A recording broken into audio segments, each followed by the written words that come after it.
Vijayawada university మంచి భవిష్యత్తు కోసం తెలుగు విద్యార్థులు ఇష్టపడే యూనివర్సిటీ. కాల్ 9059052378 9059052379. డాక్టర్ గారు నమస్తే అండి. నమస్తే. ఎస్ డాక్టర్ గారు, డయాబెటీస్ ఇది పెద్ద సబ్జెక్టే కాదు, ఇది ఒక పెద్ద లైఫ్ స్టైల్ డిజార్డరే. సో మ్యాక్సిమం అందరి ఇళ్ళలో ఒక డయాబెటిక్ పేషెంట్ని అయితే చూస్తూ ఉన్నాము. ఎందుకు ఇంతలా డయాబెటీస్ అనేది వచ్చింది? డయాబెటీస్ అనేది అందరికీ తెలిసిందే, మీరు కూడా అదే చెప్పారు. It's a life style disease. So మన సెడెంటరీ లైఫ్ స్టైల్ వల్ల, లేదంటే మనం ఫిజికల్ ఇన్యాక్టివిటీ అని చెప్తాము, and high calorie food consumption వల్ల ఈ మధ్యకాలంలో ఎక్కువగా కనిపిస్తోంది. సో యంగ్ అడల్ట్స్, ఇదివరకు అంటే అబౌవ్ 40 వాళ్ళకి చెక్ చేసుకోమని చెప్పేవాళ్ళం.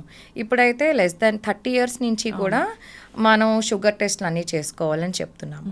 కొద్దిమందికి రిస్క్ ఫ్యాక్టర్స్ ఎక్కువ ఉన్న వాళ్ళల్లో మనం అరౌండ్ 18 ఇయర్స్ నుంచే డయాబెటీస్ చెక్ చేసుకోమని చెప్తున్నాము. ఎలాంటి రిస్క్ ఫ్యాక్టర్స్? ఆల్రెడీ బరువు ఎక్కువ ఉన్నవాళ్ళు, సెడెంటరీ లైఫ్ స్టైల్ ఉన్నవాళ్ళు, స్మోకింగ్, ఆల్కహాల్ ఉన్నవాళ్ళు, ఫ్యామిలీ హిస్టరీ ఆఫ్ డయాబెటీస్ ఉన్నవాళ్ళు, ఇన్సులిన్ రెసిస్టెన్స్ సైన్స్ అంటే నెక్ దగ్గర పిగ్మెంటేషన్, స్కిన్ ట్యాగ్స్ ఇలాంటి ఉన్నవాళ్ళు, ఆల్రెడీ హైపర్ టెన్షన్, డిస్లిపిడీమియా ఉన్నవాళ్ళు, వీళ్ళు ఇంకా అర్లీ ఏజ్ గ్రూప్ అంటే around 18 years, less than 18 years నుంచే షుగర్ టెస్టులు చేసుకుంటూ ఉండాలి. షుగర్ ఎందుకు వస్తుంది అంటే అసలు ప్రత్యేకంగా ఈ కారణం వల్ల వస్తుంది అని ఏమైనా ఉందా మ్యామ్? ఎస్, మనకి డయాబెటీస్లో ఏంటంటే టైప్ 1 డయాబెటీస్ అని అంటాము. అది వెరీ యంగ్ ఏజ్ గ్రూప్లో అంటే 4 to 6 ఇయర్స్ లోపే ఐడెంటిఫై అయిపోతుంది. వీళ్ళలో ఏంటంటే మనకి ప్యాంక్రియాస్ గ్లాండ్లోంచి ఇన్సులిన్ సెక్రీట్ అవుతుంది. మనం ఆహారం తిన్నప్పుడు గ్లూకోజ్ బ్లడ్లోకి వెళ్ళినప్పుడు ఈ ఇన్సులిన్ ప్యాంక్రియాస్ నుంచి సెక్రీట్ అయ్యి గ్లూకోజ్ని మిగతా సెల్స్ అంటే లివర్, మజిల్స్, ఫ్యాట్లోకి పంపిస్తుంది. ఈ టైప్ 1 డయాబెటీస్ ఉన్న వాళ్ళలో ఇన్సులిన్ డెఫిషియన్సీ ఉంటుంది, అంటే ఇన్సులిన్ ప్రొడక్షన్ సరిగ్గా ఉండదు. సో ఇన్సులిన్ లేకపోయేసరికి వాళ్ళు తిన్న ప్రతి మీల్ తర్వాత షుగర్ లెవెల్స్ బ్లడ్లోనే ఉండిపోతాయి అండ్ లెవెల్స్ పెరుగుతూ ఉంటాయి. సో ఇది టైప్ 1 డయాబెటీస్. ఇలాంటివి మనకి ఏంటంటే 4 to 6 ఇయర్స్ లోపే ఐడెంటిఫై అవుతుంది, లేదా అంటే pre puberty 10 to 14 years age గ్రూప్లో ఐడెంటిఫై అవుతుంది. కొన్నిసార్లు యంగ్ అడల్ట్స్లో కూడా టైప్ 1 డయాబెటీస్ వచ్చే అవకాశం ఉంటుంది. ఇది ఆటోఇమ్యూన్ కండిషన్ లేదా జెనెటిక్ ప్రీడిస్పోజిషన్ ఉంది అని చెప్తాము. అంటే టైప్ 2 డయాబెటీస్ కూడా, టైప్ 2 డయాబెటీస్ జనరలీ ఏంటంటే relatively late in onset, adult onset, above 30 years 40 years ఉంటుంది. వెయిట్ ఎక్కువ ఉన్న వాళ్ళలోనూ, already comorbid conditions, risk factors ఎక్కువ ఉన్న వాళ్ళలో వచ్చే అవకాశం ఉంటుంది. దీని కాజ్ ఏంటి? ఇన్సులిన్ రెసిస్టెన్స్ అని చెప్తాం. మనం ఇలాగే ఆహారం తీసుకున్నప్పుడు షుగర్ బ్లడ్లో లెవెల్స్ పెరుగుతాయి, సో ఇన్సులిన్ ప్రొడ్యూస్ అవుతుంది. ఇన్సులిన్ వచ్చి ఈ మిగతా సెల్స్లోకి షుగర్ని పంపిస్తుంది. ఈ ఇన్సులిన్ రెసిస్టెన్స్ ఉన్న వాళ్ళలో ఏంటంటే మిగతా సెల్స్ సరిగ్గా గ్లూకోజ్ని తీసుకోలేవు. సో మన బాడీ ఏంటి, ఓహో షుగర్ ఇంకా శరీరంలో ఎక్కువగానే ఉందని చెప్పి ఇన్సులిన్ ప్రొడ్యూస్ చేస్తూనే ఉంటుంది. సో దీన్ని ఇన్సులిన్ రెసిస్టెన్స్ అని అంటాం. వీళ్ళలో షుగర్ లెవెల్స్ ఎక్కువ ఉంటాయి, ఇన్సులిన్ లెవెల్స్ ఎక్కువగానే ఉంటుంది. సో ఇది జనరలీ అగైన్ రిస్క్ ఫ్యాక్టర్స్ ఎక్కువ ఉన్న వాళ్ళలో ఎక్కువ ఉంటుంది. ఈ రీసెంట్ టైమ్స్లో మనం sedentary life style, over weight, obesity and habits వల్ల ఎక్కువ అవుతుంది ఇన్సులిన్ రెసిస్టెన్స్. సో అందుకే 30-40స్లోనే వస్తుంది ఇది. ఎస్. ఇప్పుడు డయాబెటీస్ మీరు చెప్పిన లక్షణాలు కనిపించాయి అంటే వెంటనే టెస్టులు చేసుకోవాల్సిందేనా డాక్టర్ గారు? Yes, like I said, diabetes ఒక లక్షణాలు ఏంటంటే మనకి ఆకలి ఎక్కువ ఉంటుంది, దాహం ఎక్కువ ఉంటుంది, యూరిన్ ఎక్కువ వస్తూ ఉంటుంది, యూరినరీ ఇన్ఫెక్షన్స్ ఎక్కువ ఉంటాయి, ఏమైనా దెబ్బ తగిలితే తొందరగా మానదు, బ్లరింగ్ ఆఫ్ విజన్ అంటే విజన్ సరిగ్గా ఉండదు, frequent vaginal infections, urinary tract infections ఇలాంటివి ఎక్కువ ఉంటాయి. బాగా నీరసం ఉండడము, లేదంటే బాగా వెయిట్ లాస్ అవ్వడము, బాగా తిన్నా కూడా వెయిట్ లాస్ అవ్వడము, ఇలాంటి లక్షణాలు ఉంటాయి. ఇలాంటి లక్షణాలు ఉన్న వాళ్ళు డెఫినెట్లీ షుగర్ టెస్ట్ చేసుకోవాలి. లక్షణాలు లేకుండా కూడా మనం అందరూ 30 ఇయర్స్ దాటినప్పటి నుంచి షుగర్ టెస్ట్ చేసుకుంటూ ఉండాలి. ఇప్పుడు ఈ టైప్ 2 డయాబెటీస్ లక్షణాలు కనిపించినప్పుడు టెస్ట్ అంటే ఏముంటుంది అసలు? మనకి బ్లడ్ షుగర్ టెస్ట్ చేస్తామండి. ఫాస్టింగ్ శాంపిల్ తీసుకుంటాము, post lunch 2 hours after food sample తీసుకుంటాము, లేదంటే ర్యాండమ్ శాంపిల్ కూడా తీసుకుంటాము. దీంతో పాటు 3 month యావరేజ్ HbA1c లెవెల్స్ కూడా చెక్ చేయాల్సి ఉంటుంది. సో ఫాస్టింగ్ ఏంటంటే జనరలీ 8 to 10 అవర్స్ ఫాస్టింగ్ తర్వాత శాంపిల్ తీసుకోవాలి. అందరూ ఏం చేస్తూ ఉంటారు, షుగర్ టెస్ట్ ఇచ్చే 1 వీక్ ముందు నుంచి లేదంటే ఒక 2-3 డేస్ ముందు నుంచి పూర్తిగా ఫుడ్ తగ్గించేసి, షుగర్స్ తగ్గించేసి, వాళ్ళు రెగ్యులర్ తినే ఫుడ్ కన్నా 1/4 ఫుడ్ తిని టెస్టులు చేయించుకుంటూ ఉంటారు. సో ఇలాంటి వాళ్ళలో ఫాస్టింగ్ పోస్ట్ లంచ్ రిలేటివ్లీ నార్మల్గానే వస్తుంది. సో అందుకని ఓన్లీ ఫాస్టింగ్ మీద రిలై అవ్వము, డిపెండ్ అవ్వము. HbA1c 3 మంత్ యావరేజ్ కూడా చూస్తాం. సో మనకి 3 మంత్ యావరేజ్ నార్మల్ రేంజ్ ఏంటంటే లెస్ దాన్ 5.7. 5.7 to 6.4 ఉందంటే ప్రీ డయాబెటిక్ రేంజ్ అని చెప్తాం. అబౌవ్ 6.5 అంతా డయాబెటిక్ రేంజ్. అదే ఫాస్టింగ్ కూడా above 126 is diabetic range. Post lunch random blood sugars above 200 diabetic range. So ఇలా ఒకసారి డయాబెటీస్ వచ్చింది అంటే వెంటనే మందులు ఏం స్టార్ట్ చేయము. సో లైఫ్ స్టైల్ చేంజ్ అని చెప్తాము, డయట్ ఎక్సర్సైజ్ చెప్తాము, high calorie food junk food తగ్గించమని చెప్తాము, షుగర్ రిచ్ ఫుడ్ స్వీట్స్ ఇవి తగ్గించమని చెప్తాము, and basic exercise. So recommended exercise minimum 30 minutes చేయాలి 5 days a week, లేదా హోల్ వీక్ మొత్తానికి 150 minutes. ఇది బేసిక్ రికమెండెడ్ ఎక్సర్సైజ్. సో ఇవి చేసిన తర్వాత మళ్ళీ షుగర్ టెస్ట్ రిపీట్ చేస్తాం. బాగానే తగ్గుతోంది అంటే then as we will not start medicines, but regular ఫాలోఅప్లో ఉండాల్సి ఉంటుంది. సో ప్రీ డయాబెటిక్ రేంజ్లో ఉన్న వాళ్ళు ఏంటంటే మనం 3 monthsకి ఒకసారి షుగర్ లెవెల్స్ చూసుకోవాలి. కంటిన్యూస్గా ప్రీ డయాబెటిక్ రేంజ్ ఉంది అంటే then if required then medicines కూడా స్టార్ట్ చేసే అవసరం పడుతుంది, depending on the patient and the symptoms. But first అయితే డైట్ ఎక్సర్సైజే చెప్తాం. దీనికి తగ్గకపోతేనే then will go for medications. Okay ma'am, అయితే ఈ ప్రీ డయాబెటిక్ కండిషన్ అనేది రివర్స్ అయిపోతుంది పూర్తిగా? ఎస్, ప్రీ డయాబెటిక్ కండిషన్ అందరికీ కాదు, కొద్ది మందిలో రివర్స్ అయ్యే అవకాశం ఉంటుంది. డైట్ ఎక్సర్సైజ్ ఫాలో అయ్యే వాళ్ళకి, చాలా మందికి ప్రీ డయాబెటీస్ నుంచి నార్మల్ రేంజ్కి వచ్చిన వాళ్ళని చూసాము. ఇన్ఫ్యాక్ట్ డయాబెటీస్ ఉన్న వాళ్ళు కూడా అర్లీ డయాబెటీస్ HbA1c 7.5 ఉన్న వాళ్ళు కూడా రివర్సిబుల్ అయిన వాళ్ళని చూసాము. బట్ వీళ్ళు ఏంటంటే ఒకసారి తగ్గింది కదా అని చెప్పి వదిలేయడానికి లేదు. ఫ్రీక్వెంట్గా షుగర్ టెస్ట్లు HbA1c లెవెల్స్ చెక్ చేసుకుంటూ ఉండాలి. So that you are always under constant monitoring. In case sugar levels పెరుగుతుందంటే ఇంకొంచెం డైట్ ఎక్సర్సైజ్ ప్రాపర్గా ఫాలోఅప్లో ఉండాలి. జనరల్గా షుగర్ వచ్చింది, టాబ్లెట్స్ ఇచ్చారు డాక్టర్ గారు అన్నప్పుడు ఎన్ని మంత్స్గా ఒకసారి ఫాలోఅప్ అనేది ఉంటుంది? అదే ఫస్ట్ షుగర్ వచ్చినప్పుడు? ఎస్, సో మనకి షుగర్ పేషెంట్ ఒక షుగర్ లెవెల్స్ బట్టి డిపెండ్ అయి ఉంటుందండి.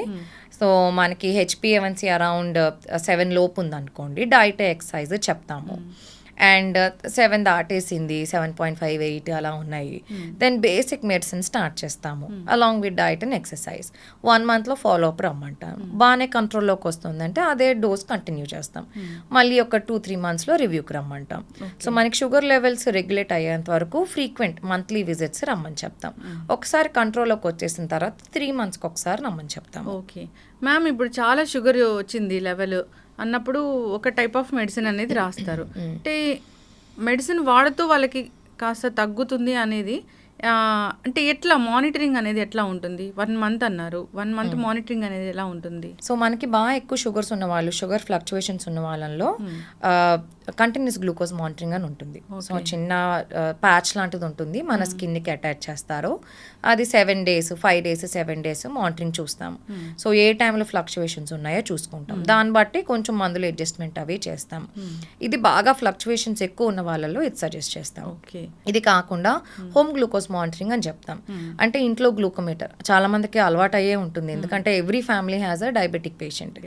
చిన్న గ్లూకోమీటర్ ఉంటుంది, ఒక చిన్న ప్రిక్తో మనం 1 drop ఆఫ్ బ్లడ్తో చూసుకోవచ్చు. So weekly once fasting levels చూసుకుని మాకు 1 monthలో రమ్మని చెప్తాము. లేదు ఫ్లక్చువేషన్స్ ఇంకా ఎక్కువ ఉన్నాయంటే ఎవ్రీ 2 daysకి ఒకసారి 3 daysకి ఒకసారి గ్లూకోమీటర్తో చూసుకుని చార్ట్లా మెయింటైన్ చేసుకుని ఫాలో అప్ రమ్మని చెప్తాము. ఓకే, ఈ గ్లూకోమీటర్తో చెక్ చేసుకునేటప్పుడు చేసే తప్పులు ఏమైనా ఉంటాయా? సో మనం ఏంటంటే అన్నిసార్లు గ్లూకోమీటర్ యాక్యురేట్ వాల్యూ ఇవ్వదు. సో కొంచెం 5 to 10 ఇటు అటు అవుతూ ఉంటుంది, but that is okay. In case బాగా గ్రాస్ ఎర్రర్ చూపిస్తోంది అంటే మటుకు then regular lab sampling is recommended. Pre కానీ పోస్ట్ కానీ లంచ్ అని చెప్తారు కదా, ఈ బ్లడ్ టెస్ట్ చేసుకునేది. అంటే అప్పుడు ఏం మిస్టేక్ చేస్తాం ఇంట్లో చేసుకునేటప్పుడు? అంటే తిన్న వెంటనే చేసుకోవడం అట్లా చేస్తే కనుక ఖచ్చితమైన వాల్యూస్ రావనేది ఏమైనా ఉంటుందా? ప్రెగ్నెన్సీలో ఇన్నిసార్లు ఫ్రీక్వెంట్ మానిటరింగ్ చెప్తాము. సో వాళ్ళకి ఏంటంటే because babies growth is dependent on that. So మనం బ్రేక్ఫాస్ట్ ముందు తర్వాత, లంచ్ ముందు తర్వాత, డిన్నర్ ముందు తర్వాత చెప్తాము. సో కొన్నిసార్లు ఏంటంటే ఆ 2 hour గ్యాప్ లేకుండా ఇంకా అర్లీగా చేసుకుంటారు, లేదా గ్యాప్ ఎక్కువ ఇచ్చి చేసుకుంటారు. ఇలాంటప్పుడు చిన్న చిన్న వేరియేషన్స్ వస్తాయి. ఫాలోఅప్కి అసలు వెళ్ళని పరిస్థితి ఉంటుంది. అట్లాంటి వాళ్ళకి ఏం చెప్తారు? సో మందులు మొదలు పెట్టినప్పుడు మోస్ట్లీ 80 to 90% మంది ఒఫెండ్ అవుతారు. మీకు డయాబెటీస్ ఉందంటేనే వాళ్ళ కోపం వచ్చేస్తూ ఉంటుంది. ఎందుకు, నాకు నిన్నే ఒక పేషెంట్ వచ్చారు, షుగర్ ఉంది మీకు అంటే ఆయనకి కోపం వచ్చేసింది. నాకు షుగర్ ఉందని చెప్తారేంటి అని చెప్పి, నేను ఎంత ఫిట్గా ఉంటాను నాకు రావడం ఏంటి అని అంటారు. ఫస్ట్ డినైల్ స్టేజ్లో ఉంటారు. సో మేము బేసిక్లీ కూర్చుని కౌన్సిల్ చేసి ఎక్స్ప్లెయిన్ చేస్తాము. డైట్, లైఫ్ స్టైల్ మోడిఫికేషన్ చెప్తాం. చాలామంది ఫాలో అవుతారు, బట్ మా దగ్గరికి రారు మళ్ళీ. సో వాళ్ళు లోకల్గా టెస్ట్ చేసేసుకుని ఫాస్టింగ్ ఒకటి చూసుకుంటారు, తగ్గిపోయింది నాకు తగ్గిపోయింది అని చెప్పి వదిలేస్తారు. మళ్ళీ ఏంటి పేషెంట్ 2-3 years తర్వాత వస్తాడు, చూస్తే చాలా ఎక్కువ ఉంటుంది షుగర్ వాల్యూ. మీకు డయాబెటీస్ ఉందా అంటే అబ్బాయి నాకేం లేదండి అని చెప్తారు. లేదంటే డాక్టర్ మందులు రాసినా కూడా అవి హైడ్ చేస్తారు ముందు ప్రిస్క్రిప్షన్స్. సో వాళ్ళు ముందు ఏ మందులు వేసుకుంటున్నారో తెలియదు, సరిగ్గా చెప్పరు అండ్ సరిగ్గా వేసుకుంటున్నారో అది కూడా సరిగ్గా డీటెయిల్స్ ఇవ్వరు. బట్ ఎస్, ఇవి challenges in treatment. But follow up అయిన వాళ్ళకి మటుకు చాలా బెనిఫిట్ ఉంటుంది. సో మ్యామ్, జనరల్గా మీరు టాబ్లెట్స్ ప్రిస్క్రైబ్ చేస్తూ ఉంటారు. ఎప్పుడంటే ఫుడ్ తినే ముందు వేసుకోవాలి ఈ టాబ్లెట్స్ అని. చాలామంది అది మేము తట్టుకోలేకపోతున్నాము, ఫుడ్ తినే తర్వాత వేసుకుంటామని ఇలాంటి తప్పులు చేస్తూ ఉంటారు. అప్పుడు ఏం జరుగుతుంది జనరల్గా? ఇట్ ఈస్ ఓకే అండి. సో డయాబెటీస్ మెడిసిన్ మనం బిఫోర్ ఫుడ్ తీసుకుంటే ఆ షుగర్, అంటే మనం ఫుడ్ తిన్నప్పుడు బాడీలో షుగర్ స్పైక్ వస్తుంది. సో ఆ స్పైక్ వచ్చినప్పుడు ఆ డ్రగ్ యాక్ట్ చేస్తుంది అని చెప్పి కొన్ని డ్రగ్స్ ముందు వేసుకోమని చెప్తాం. కొన్ని డ్రగ్స్ స్పెసిఫిక్లీ ఆఫ్టర్ ఫుడ్ వేసుకోమని చెప్తాం, ఎందుకంటే వాటి యాక్షన్ కొంచెం ఫాస్ట్గా ఉంటుంది. సో రిలేటివ్లీ కొంచెం ఇటు అటు అయినా కూడా ఇట్ ఈస్ ఓకే. లేదు మరి ఫుడ్ తినేసిన 2 hours తర్వాత వేసుకుంటున్నాం మందులు అంటే దెన్ ఎస్, సరిగ్గా పనిచేయకపోవచ్చు.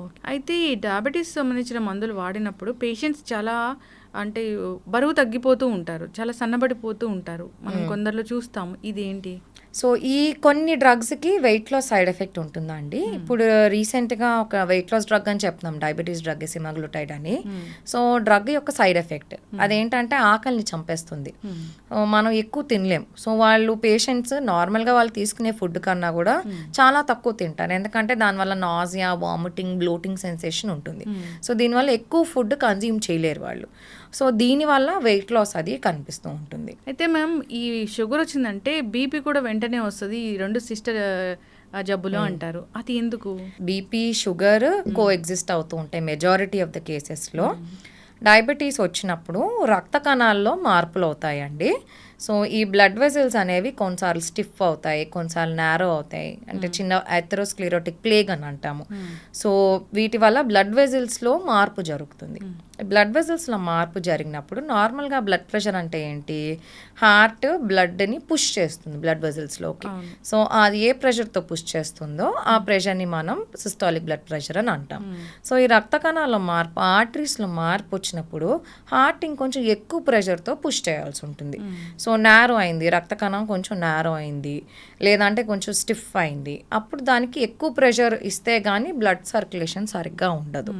ఎస్, సో డయాబెటీస్ వల్ల మనకి బ్లడ్ వెజల్స్లో డ్యామేజ్, మార్పులు జరగడం వల్ల బీపీ పెరిగే అవకాశం ఉంటుంది. సో అప్పుడు ఆ రెండింటికి కలిపి మందులు వాడాల్సింది. ఇంట్లో అందరికీ షుగర్ మందులు ఉంటే బీపీ మందులు ఇంకో నెలలోనే వచ్చి చేరుతాయి. అందుకే మనం ఏం చెప్తామంటే డయాబెటీస్ వచ్చింది లేదంటే హైపర్ టెన్షన్ వచ్చింది అంటే ఆ డయాగ్నోస్ అయ్యే ముందే మనకి ఈ బ్లడ్ వెసల్ చేంజెస్ అవి జరిగిపోతూ ఉంటాయి, మనకు అది కళ్ళకు కనిపించదు.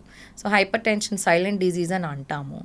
డయాబెటీస్ కూడా సగం మందికి ఏ రకమైన లక్షణాలు ఉండవు. సో వాళ్ళు టెస్ట్ చేసుకుని తెలిసేసరికి ఆల్రెడీ వాళ్ళకి లోపల డ్యామేజ్ అది జరిగిపోతూ ఉంటుంది. సో మిగతా కండిషన్స్ వచ్చే అవకాశం ఎక్కువ ఉంటుంది. షుగర్ వ్యాధి ఉంది, వాళ్ళు ఏమీ ఆహార నియమాలు పాటించట్లేదు, టాబ్లెట్స్ వేసుకొని వదిలేస్తూ ఉన్నారు. సో మిగతా ఆర్గాన్స్ మీద డ్యామేజ్ అంటే ఎలా ఉంటుంది ఇది డయాబెటీస్లో మనము మైక్రోవాస్క్యులర్ కాంప్లికేషన్స్, మైక్రోవాస్క్యులర్ కాంప్లికేషన్స్ అని చెప్తాం. మైక్రోవాస్క్యులర్ అంటే పెద్ద బ్లడ్ వెసల్స్లో జరిగే ఇష్యూ. సో హార్ట్కి వెళ్ళే బ్లడ్ వెసల్స్లో ఇష్యూ జరిగితే మనకి హార్ట్ అటాక్, స్ట్రోక్ వచ్చే అవకాశం ఉంటుంది. అదే మెదడుకి, బ్రెయిన్కి సప్లై చేసే వెసల్స్లో ఇష్యూ అయితే పెరాలసిస్, స్ట్రోక్ వచ్చే అవకాశం ఉంటుంది. పెరిఫరల్ ఆర్టరీ డిజీజ్ అని అంటాం. మన లోవర్ లిమ్స్కి సప్లై చేసే బ్లడ్ వెసల్స్లో కూడా క్లాట్ ఫార్మేషన్ అది జరగచ్చు. సో ఇలా జరిగితే మనకి లోవర్ లిమ్స్ బ్లడ్ సప్లై తగ్గిపోతుంది, అప్పుడు టిష్యూ చచ్చిపోతుంది, దాన్ని గ్యాంగ్రీన్ అని అంటాం. ఇలాంటి ఇబ్బందులు వచ్చే అవకాశం ఉంటుంది. మైక్రోవాస్క్యులర్ కాంప్లికేషన్స్ అని చిన్న చిన్న రక్త కణాల్లో డ్యామేజ్ జరగడం. సో మైక్రోవాస్క్యులర్ తల నుంచి కిందకి వెళ్దాం. ఫస్ట్ కళ్ళులో ఇష్యూ వస్తుంది. మనకి రెటినాకి సప్లై చేసే బ్లడ్ వెసల్స్లో ఇష్యూ అయినప్పుడు మనకి డయాబెటిక్ రెటినోపతి అని అంటాము. సో ఇది కూడా ఏంటంటే బ్లరింగ్ ఆఫ్ విజన్ వస్తుంది. రెటినాకి సప్లై చేసే బ్లడ్ వెసల్స్లో క్లాట్స్ కానీ అవి రప్చర్ అయ్యి బ్లీడింగ్, హిమరేజ్ అవ్వడం కానీ, రెటినల్ డిటాచ్మెంట్ కానీ జరిగే అవకాశం ఉంటుంది. అండ్ కిందకు వచ్చేసరికి మన కిడ్నీస్, డయాబెటిక్ నెఫ్రోపతి అని అంటాం. కిడ్నీస్లో ఉన్న చిన్న చిన్న రక్త కణాలు డ్యామేజ్ అయ్యి ప్రోటీన్ లాస్ అవుతుంది. సో ఇది అర్లీ స్టేజ్లో మనం డిటెక్ట్ చేసి ప్రొటెక్ట్ చేసుకోవచ్చు. లేదు అంటే కంప్లీట్ రీనల్ ఫెయిలియర్ అయ్యే అవకాశం ఉంటుంది. అండ్ పెరిఫరల్ న్యూరోపతి అని అంటాం. నర్వ్స్ డ్యామేజ్ అవ్వడం, పెరిఫరల్ నర్వ్స్.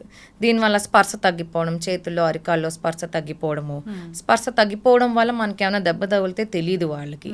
సో దీనివల్ల డయాబెటిక్ అల్సర్స్ ఫార్మ్ అవడము, ఇలాంటి ఇబ్బందులు వచ్చే అవకాశం ఉంటుంది. ఇప్పుడు మనం ఇందాక మాట్లాడుకున్నట్లు రకరకాల వైరస్లు, సూపర్ బగ్స్ ఇలా అని మాట్లాడుకున్నప్పుడు కరోనా ఇట్లాగా ఇవి ఎక్కువగా తొందరగా ఎఫెక్ట్ చేస్తాయి ఎవరిని అంటే డయాబెటీస్ ఉన్న వాళ్ళనే అంటారు. అంటే వాళ్ళకి ఇమ్యూనిటీ కూడా తగ్గిపోయినట్లేనా? ఎస్, క్రానిక్ కండిషన్ అని చెప్తామండి డయాబెటీస్ అనేది. సో కాన్స్టెంట్గా బ్లడ్ షుగర్ లెవెల్స్ ఎక్కువ ఉన్న వాళ్ళల్లో ఇమ్యూనిటీ లెవెల్స్ ఒక పొట్టు తక్కువ ఉంటాయి. ఫ్రీక్వెంట్ ఇన్ఫెక్షన్స్ వచ్చే టెండెన్సీ కూడా ఎక్కువ ఉంటుంది. సో ఆల్వేస్ డయాబెటీస్ ఉన్నవాళ్ళు, షుగర్ కంట్రోల్లో ఉన్నవాళ్ళు ఓకే, షుగర్ అన్కంట్రోల్లో ఉన్న వాళ్ళలో మటుకు ఇన్ఫెక్షన్స్ వచ్చే టెండెన్సీ ఎక్కువ ఉంటుంది. మోస్ట్ కామన్ మనకి డయాబెటీస్ ప్రెజెంటేషన్ ఎలా అంటే యూరినరీ ఇన్ఫెక్షన్తో వస్తారు. Almost females, middle aged females, సగం మంది ఫీమేల్ డాక్టర్కి వచ్చి నాకు గైనిక్ ఇష్యూ ఉందండి అని చెప్తారు. ఏమిటి అని చూస్తే యూరినరీ ఇన్ఫెక్షన్ ఉంది, అది వాళ్ళు గైనిక్ ఇష్యూ అనుకుని గైనిక్ దగ్గరికి వెళ్తారు మెజారిటీ ఆఫ్ ద టైం. మనం చిన్న యూరిన్ టెస్ట్ కానీ చేస్తే దానిలో షుగర్ లెవెల్స్, పస్ లెవెల్స్ ఎక్కువ ఉంటాయి. ఏమిటా షుగర్ లెవెల్స్ ఎక్కువ ఉన్నాయని ఈ షుగర్ టెస్ట్ చేస్తే డయాబెటీస్ ఉంటుంది. So most common presentation is urinary infections. Yes, వీళ్ళకి ఇన్ఫెక్షన్స్ వచ్చే టెండెన్సీ ఎక్కువ ఉంటుంది. అయితే డాక్టర్ గారు మీరు అన్నట్లే వీరిలో ఫ్రీక్వెంట్ యూరినేషన్ కూడా ఉంటుంది. సో అది చాలా పెద్ద సమస్యనా, ఎట్లా తీసుకోవచ్చు దీన్ని? సో మనకి షుగర్ కంట్రోల్లో లేనప్పుడు డయాబెటీస్ వన్ ఆఫ్ ద సిమ్టమ్సే increased urination, especially night time వీళ్ళు 3-4 సార్లు లేవడము జరుగుతూ ఉంటుంది. అది one of the major symptoms of diabetes. So మాకు యూరిన్ ఎక్కువ అవుతుందంటే ఫస్ట్ మేము టెస్ట్ చేసేది బ్లడ్ టెస్ట్, అదే diabetes test, urine test. In case sugar levels ఎక్కువ ఉన్నాయంటే దాన్ని మందులు వాడాల్సి ఉంటుంది. యూరినరీ ఇన్ఫెక్షన్ ఎక్కువ ఉంది, పస్సల్స్ ఎక్కువ ఉన్నాయి, ఫీవర్ వచ్చేస్తుంది, బాగా మంటుంది, దొరదుంది అంటే మటుకు యూరిన్ కల్చర్కి పంపించి అది ఏ ఆర్గానిజం వచ్చిందో దాన్ని బట్టి దానికి ససెప్టబుల్ యాంటీబయాటిక్ అది ఇచ్చి తగ్గిస్తాము. బట్ దీని మెయిన్ ట్రీట్మెంట్ షుగర్ కంట్రోలే. అయితే డాక్టర్ గారు బాగానే ఉంది, 20-30 ఇయర్స్ ఆఫ్ ఏజ్లోనే వస్తుంది మరి ఈ షుగర్ వ్యాధి అనేది. ఒకవేళ ప్రెగ్నెన్సీ ప్లాన్ చేసుకునే వాళ్ళకి ముందే ఈ షుగర్ ఉంటే ఎట్లాంటి జాగ్రత్తలు ఉంటాయి, అసలు ఏం కాంప్లికేషన్స్ వచ్చే అవకాశం ఉంటుంది? ఎస్, మనకి ప్రెగ్నెన్సీ అప్పుడు లేదంటే అర్లీ మంత్స్ ఆఫ్ ప్రెగ్నెన్సీలోనే ఇప్పుడు జెస్టేషనల్ డయాబెటీస్ డిటెక్ట్ అంటే టెస్టులు చేస్తున్నాము. ఓజీటీటీ అని అంటాం, oral glucose tolerance test. So ఇది వరకు అంటే 20 to 24 వీక్స్ ఆఫ్ ప్రెగ్నెన్సీ అప్పుడు టెస్ట్ చేసేవాళ్ళు. బట్ ఇప్పుడు ఇంకా అర్లీ అంటే less than 3 months లోనే ఈ టెస్ట్ చేసేస్తున్నాము. So that early detection of diabetes help చేస్తుందని. సో మనం 75 grams ఆఫ్ గ్లూకోజ్ ఇచ్చి ఫాస్టింగ్ షుగర్ లెవెల్స్, ఈ గ్లూకోజ్ తీసుకున్న తర్వాత 1 hour, 2 hours, 3 hours sugar test చూస్తాం. సో ఇది ఎక్కువ ఉంది అంటే ప్రెగ్నెన్సీ గైడ్ లైన్స్ మళ్ళీ డిఫరెంట్ ఉంటాయి. మనకి ఫాస్టింగ్ నార్మల్గా 126 అబోవ్ అయితే కానీ మనం డయాబెటీస్ కింద కన్సిడర్ చేయం. ప్రెగ్నెన్సీలో ఫాస్టింగ్ షుడ్ బి మనకి 90 కన్నా తక్కువ ఉండాలి, పోస్ట్ లంచ్ 140 కన్నా తక్కువ ఉండాలి. సో మనం ఈ రెండు ఎక్కువ చూసుకుంటాం. HbA1c అంత పెద్ద కన్సిడర్ చేయం ప్రెగ్నెన్సీలో. ప్రెగ్నెన్సీ ప్లాన్ చేసే ముందే డయాబెటీస్ ఉంది అంటే కొన్ని డ్రగ్స్ రికమెండ్ చెయ్యం ప్రెగ్నెన్సీలో. ప్రెగ్నెన్సీలో డయాబెటీస్ ఉంటే మోస్ట్లీ ఇన్సులిన్ రికమెండ్ చేస్తాము. కొంత శాతం మైల్డ్ డోసెస్ ఆఫ్ మెట్ఫార్మిన్ కూడా ఓకే. సో వీళ్ళు వేరే డ్రగ్స్ వేసుకుంటున్నారు other than metformin or insulin అంటే ప్లాన్ చేసే ముందే మీరు ఫిజిషియన్ దగ్గరికైనా గైనిక్ దగ్గరికైనా వస్తే మేము డ్రగ్స్ చేంజ్ చేస్తాం. ఐదర్ ఎందుకంటే మిగతా drugs they effect the fetus. So before even you're planning to conceive if diabetes కానీ హైపర్ టెన్షన్ కానీ ఉంటే మీరు ఫిజిషియన్ని కానీ గైనిక్ని కానీ ముందే కలవాలి అహెడ్ కానీ. సో దట్ మేము ఫీటస్ని ఎఫెక్ట్ చేసే డ్రగ్స్ అన్ని ఆపేసి ప్రెగ్నెన్సీలో కూడా కంటిన్యూ చేసే డ్రగ్సే ముందుగానే మార్చి ఇస్తాము. అంటే తల్లికి డయాబెటీస్ ఉంటే బేబీకి కూడా వచ్చే అవకాశం ఉంటుందా? ప్యాంక్రియాస్కి స్ట్రెయిన్ అవుతుందండి. అండ్ మెటర్నల్ షుగర్ లెవెల్స్ ఎక్కువ ఉన్నాయి అంటే దెన్ ఫీటల్ ప్యాంక్రియాస్ నుంచి బర్త్ అంటే ఫీటస్ వూమ్ లో ఉన్నప్పటి నుంచి కూడా ఇష్యూ డెవలప్ అవుతుంది. అండ్ వీళ్ళకి డయాబెటీస్ వచ్చే టెండెన్సీ ఎక్కువ ఉంటుంది. అండ్ బిగ్ బేబీస్ అని చెప్తాను, నార్మల్ 3.5 kgs కన్నా అబవ్ ఉంటారు బర్త్ వెయిట్. సో మనకి మెటర్నల్ డయాబెటీస్ కంట్రోల్ చేయడం ఇస్ వెరీ ఇంపార్టెంట్ బికాస్ మనకి foetus is also important in pregnancy. So mother బాగుండాలి, బేబీ కూడా బాగుండాలి. సో బేబీ ఓవర్ వెయిట్గా పుట్టిన బేబీ ప్యాంక్రియాస్ ఎఫెక్ట్ అయినా కూడా వాళ్ళకి తర్వాత ఇబ్బంది వస్తుంది. సో ఇది లేకుండా మెటర్నల్ షుగర్స్ కంట్రోల్లో ఉండడం చాలా ఇంపార్టెంట్. సో 60 years ఆఫ్ ఏజ్లో ఇలాంటి డయాబెటీస్ ఉంది అన్నప్పుడు ఖచ్చితంగా వీళ్ళు ఈ జాగ్రత్తలు తీసుకోవాలంటే ఏం చెప్తారు? మనకి డయాబెటీస్ అంటే ఫస్ట్ డైట్ ఎక్సర్సైజ్ ఏనండి. సో హై క్యాలరీ ఫుడ్ అంటే ఇప్పుడు బాగా జంక్ ఫుడ్ తింటున్నారు, బయట ఫుడ్ తింటున్నారు. హైదరాబాద్లో biryani most common. So weekly twice బిర్యానీలు తినేస్తూ ఉంటారు. ఇలాంటి high calorie food junk food తగ్గించాలి. అండ్ ప్రోటీన్ ఫైబర్ పెంచాలి డైట్లో. సో ప్రోటీన్ అంటే ఇప్పుడు వెజిటేరియన్స్ అంటే కూడా మన one cup of dal is equal to 10 grams of protein. So vegetarians కూడా ప్రోటీన్ అడిక్వేట్ తీసుకోవచ్చు. ప్రోటీన్ కన్జంప్షన్ బాగుండి ఫైబర్ ఎక్కువ అంటే పీచు పదార్థాలు కూరలు అవి ఎక్కువ తింటే దెన్ రిలేటివ్లీ షుగర్ కంట్రోల్లోకి వస్తుంది. And exercise like I mentioned earlier minimum 150 minutes in the whole week లేదా 30 minutes 5 days a week చేయాలి. ఇది బేసిక్ ఎక్సర్సైజ్. దీంతో పాటు రెసిస్టెన్స్ ట్రైనింగ్ అని చెప్తాం. వెయిట్ లిఫ్టింగ్ కానీ రెసిస్టెన్స్ ఎక్సర్సైజ్ కానీ మినిమం 2 days a week అయినా చెయ్యాలి.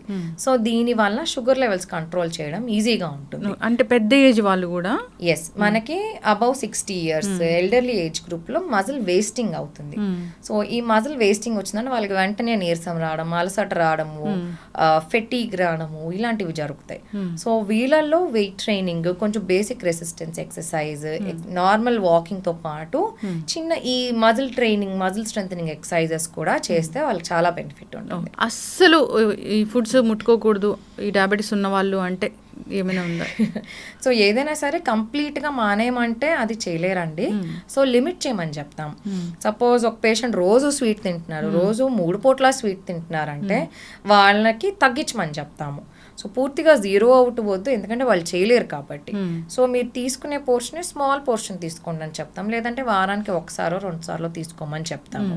సో ఏదైనా సరే షుగర్స్ ఎక్కువ ఉన్నవి ఆర్టిఫిషియల్ స్వీట్నర్స్ కానీ షుగర్స్ కానీ రిఫైన్డ్ షుగర్స్ హనీ జాగ్రీ ఇవి ఎక్కువ కన్జ్యూమ్ చేస్తూ ఉంటే కొంచెం తగ్గించాలి. అండ్ అలాగే processed food highly refined food processed food మనకి ప్యాకేజ్లో దొరికే food bread biscuits the other packaged products ఇవన్నీ ఏంటంటే మనకి హై గ్లైసిమిక్ ఇండెక్స్ అన్నమాట. సో తిన్న వెంటనే షుగర్ లెవెల్స్ షూట్ అప్ అవుతాయి. ఇలాంటి ఫుడ్ అవాయిడ్ చేయాలి. సో వాకింగ్ చాలా ఇంపార్టెంట్ ఈ డయాబెటీస్కి అంటారు. అది ఎప్పుడు చేయాలి? Morning or evening after food ఇలా ఉంటుందా? ఏమైనా ప్రిఫరబుల్లీ మార్నింగ్ చెప్తామండి. బట్ ఇప్పుడు now days every one is busy. So time కుదిరినప్పుడు వాకింగ్ చేయమని చెప్తాం. ఇమీడియట్లీ మీల్ తిన్న వెంటనే వాకింగ్ అయితే కొంచెం అవాయిడ్ చేయడం better. Give little time and then you go for a walk. అసలు డయాబెటీసే రాకూడదు అంటే జాగ్రత్తలు ఏముంటాయి? ఎస్ సో మనకి 30 years లైక్ 30 years నుంచి షుగర్ టెస్టులు చేసుకుంటూ ఉండాలి.